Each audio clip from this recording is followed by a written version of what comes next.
Wait a minute, George. I'm tired. Can we sit down for a moment, please? Sure, Dad, but we're close. We will arrive to the lake in 2 minutes. Yeah, I know, but I am tired. You know, I am not very young anymore. I know. You are the one who said you wanted to come to the field.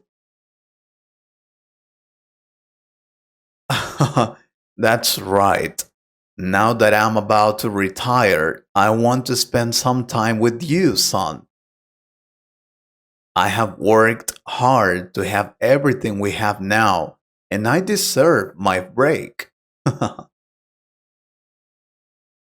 Well, that's true. You have always worked hard, but we have everything, Dad. I mean, we have a big house, nice furniture, food in the fridge, a swimming pool. I study at one of the best universities in the country. What else can I ask for? Nothing. Yes, but that has not always been the case. I mean, I haven't always had money. No? Well, once you told me you were poor, but I don't believe you. It is impossible. You say that because you don't know what poverty is. But believe it or not, I was very poor. I was so poor that I had to sell candy on the street. I had to work when I was a child. Wow, then why don't you tell me about that? I want to know your story, Dad. How did you become rich if you were so poor? Tell me about it while we rest here. All right.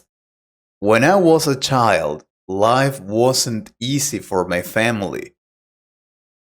My father was blind, and my mother had to sell candy on the streets just to put food on the table. I remember watching them struggle every day, but they always did it with a smile on their faces. As the oldest child, I felt a sense of responsibility to help out. After school, I would join my mother on the streets, selling candies to passersby. My father played the guitar while we sold candy. Despite our hardships, my parents always emphasized the importance of education. They believed that it was the key to a better life, so I studied hard and did my best in school, knowing that it was my ticket to a brighter future. But it wasn't easy. There were times when I wanted to give up, when the weight of our struggles felt too heavy to bear. It was not easy.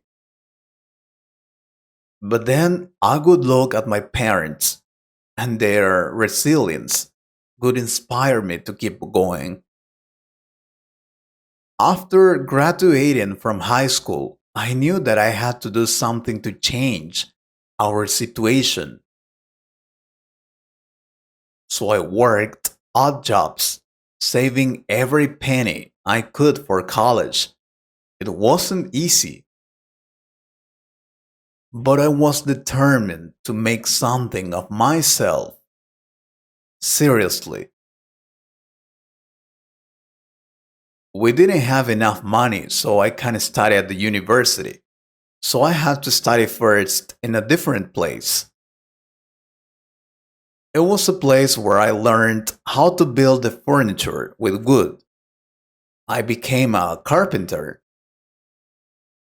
I knew I had to learn fast, so I can get a job fast too. So I put in all my effort to learn everything. I was already working as a carpenter assistant, but I wanted to earn more money. So I studied and got a better job. Finally, I had the money to pay for the college.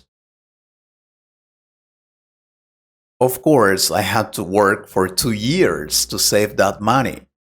It wasn't easy at all, especially because every time I managed to save some money, something always happened. There was always an emergency. My dad got sick. My mom didn't have money, among other things. Anyway, with a lot of effort, I could finally save the money I needed to study at college. Finally, the day came when I was able to enroll in college. It was a dream come true for me and my family. I studied hard, balancing my coursework with part time jobs to support myself. After years of hard work and dedication, I graduated from college with a degree in business. I always wanted to study business because I was so curious about it since I was a child and I had experience. Remember, I used to sell candy on the street. It was a proud moment for me and my family, knowing that all our sacrifices had finally paid off. After graduating, I got a job in a company. It was one of the most famous companies. Of course, I started as an assistant, but with a lot of effort and discipline, I could get a promotion soon. Then I was the coordinator and finally the boss. Well, after that, the general manager. Everything was good. I earned good money. I traveled to different places. But the problem was that I didn't have enough time for my parents, my wife, and my dear son. That's why I decided I had to do something different. I had to start my own business. Well, today I work as a successful businessman, running my own company. I've come a long way from selling candies on the streets, but I'll never forget where I came from. My parents taught me the value of hard work and perseverance, and I carry those lessons with me every day.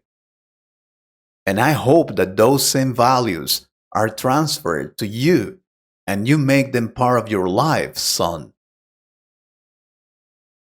What I mean is, in the end, our struggles only made us stronger. Seriously. And I know that no matter what challenges life throws my way, I'll always be able to overcome them. Just like my parents taught me. Your grandparents are not here anymore, but I want you to know they were the best parents one son could have.